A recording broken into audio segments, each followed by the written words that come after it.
Assalamualaikum students, hope you are all well. In today's lecture we will study about clotting factors. अगर अभी तक आपने मेरे YouTube channel को सब्सक्राइब नहीं किया तो इसे लाइक, सब्सक्राइब और शेयर कर दीजिएगा। तो चलते हैं अपने टॉपिक की तरफ जो कि है क्लॉटिंग फैक्टर, या फिर इसके अलावा इसको कोएगुलेशन फैक्टर्स भी कह सकते हैं। These factors basically very important role in our body with respect to clotting. There are 12 coagulation factors that are assigned by Roman number. ये Roman number से हम लोग इन clotting factors को denote करते हैं। चलते हैं हम लोग अब सबसे पहले फैक्टर जो कि है फिब्रिनोजेन, जो कि ड्राइव होता है, जो कि जिसका मेन सोर्स हमारे पास होता है liver. The second clotting factor is prothrombin. Prothrombin भी हमारे पास लीवर से ही आता है। इसके अलावा जो प्रोथ्रोम्बिन है इसने बेसिकली क्या करना होता है कि थ्रोम्बिन में कन्वर्ट होना होता है, देन उसको कन्वर्ट कर देना होता है फिब्रिनोजिन में। फिब्रिनोजिन को इसने एक्टिवेट करना होता है फिब्रिन की फॉर्म में। तो फर्दर आगे जब हम लोग ये पाथवेज पढ़ेंगे तो हम लोग ये इन डिटेल डिस्कस करेंगे। The third clotting factor is thromboplastin, that is also known as tissue factor. Previous lecture में भी हम लोगों ने डिस्कस किया था टिश्यू फैक्टर के बारे में। इसने क्या करना होता है, प्रीकर्सर प्लाज्मिनोजिन के साथ अटैच होना होता है, उसको प्लाज्मिन में कन्वर्ट करना होता है और उस प्लाज्मिन ने क्या करना होता है, हमारे क्लॉट को डिसॉल्व करना होता है और उसको ब्लड में भेजना होता है। तो ये हम लोग पिछले लेक्चर में डिस्कस कर चुके हैं टिश्यू फैक्टर का रोल।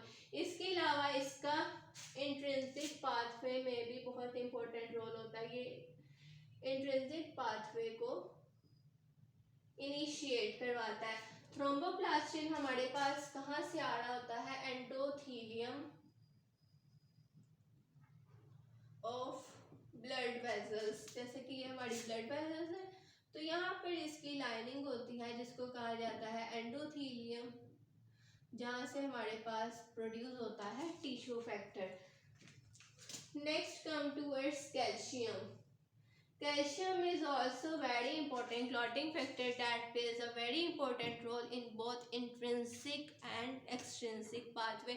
इसने डिफरेंट फैक्टर्स के साथ, जैसे फैक्टर 5 के साथ या फैक्टर 8 के साथ कंबाइन होकर सबसे पहले से जो फैक्टर 10 है उसको एक्टिवेट करना होता है, एक्टिवेटेड फैक्टर 10 में। देन इसने दोबारा से डिफरेंट फैक्टर्स के साथ कंबाइन होकर प्रोथ्रोम्बिन एक्टिवेटर को एक्टिवेट करवाना होता है। ये हमारे पास कहाँ से आ रहा होता है, absorption of bone and gastrointestinal tract. It is basically derived from absorption of bone and gastrointestinal tract. Next चलते हैं हमारे पास फिफ्थ क्लॉटिंग फैक्टर की तरफ जो कि है प्रोएक्सलरीन। इसके अलावा इसको लेबाइल फैक्टर भी कहते हैं, जो कि हमारे पास कहाँ से आ रहा होता है। इसका मेन सोर्स क्या होता है, इसका मेन सोर्स होता है प्लेटलेट्स, लीवर और endothelium. Next come towards proconvertin. It is seventh clotting factor. जो फैक्टर 6 है वो हमारे पास एब्सेंट होता है, बिकॉज अर्लियर factor 5 है was considered as factor 6, but now it is named or designated as activated factor 5, but and factor 6 is missing in this series. Next हमारे पास आ रहा है प्रोकन्वर्टिन। प्रोकन्वर्टिन is factor 7 and it is also derived or secreted from, or its main source is liver. Next come towards factor 8, that is anti-hemophilic factor. It is derived from, or its main source is endothelium of blood vessels. अब अगर anti haemophilic factor की deficiency होगी तो एक disorder होता है जिसको कहते हैं हीमोफीलिया, वो पेशेंट को हो सकता है। नेक्स्ट हमारे पास आ रहा है factor 9, that is Christmas factor. It is also known as anti haemophilic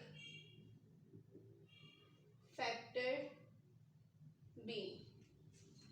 अब इसकी जब डेफिशिएंसी होगी तो कौन सा डिसऑर्डर होगा, हीमोफीलिया बी। पास आ रहा है 10th clotting factor, that is short power factor, that is derive from liver. Next हमारे पास आ रहा है प्लाज्मा थ्रोम्बोप्लास्टिन, ये भी लीवर से हमारे पास आ रहा होता है, इसका सोर्स भी होता है लीवर। नेक्स्ट हमारे पास आ रहा है हेजमैन, ये भी हमारे पास आता है लीवर से। Last one is fibrin stabilising factor, और इसका भी सोर्स होता है लीवर।